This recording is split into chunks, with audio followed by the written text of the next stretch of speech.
एका छोट्याशा गावात स्वरा नावाची एक हुशार पण साध्या परिस्थितीत वाढणारी मुलगी राहत होती. तिचे स्वप्न होतं स्पर्धा परीक्षा उत्तीर्ण होऊन एक चांगली अधिकारी होणं, आपल्या कुटुंबाचं नाव उज्ज्वल करणं. स्वराच्या वडिलांचे निधन लहानपणीच झाले होते. घर चालवण्यासाठी तिची आई शेतात राबायची आणि आजी घराची जबाबदारी सांभाळायची. आई म्हणाली, स्वरा, तू फक्त अभ्यास कर, बाकी काळजी आम्ही घेऊ.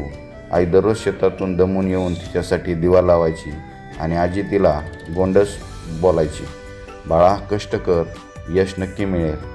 स्वराला अभ्यासात खूप रस होता, पण परिस्थिती कठीण होती. वीज कधी नसायची, पुस्तके जुनी असायची, पण तिची मैत्रीण आर्या नेहमी तिला साथ द्यायची. त्या दोघी शाळेनंतर अभ्यास करत, एकमेकींचे मार्गदर्शन करत आणि स्वप्नवराशी बाळगत कष्ट करत राहिल्या.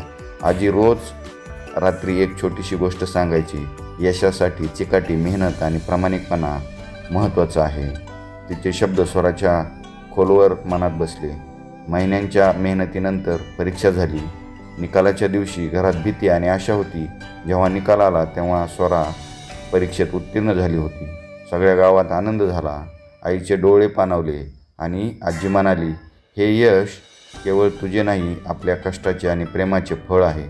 स्वराने पहिल्यांदाच आजीच्या गळ्यात हात घालून म्हटलं, आजोबा नसले तरी माझं आयुष्य आई आणि तुझ्या आशीर्वादामुळेच घडलं.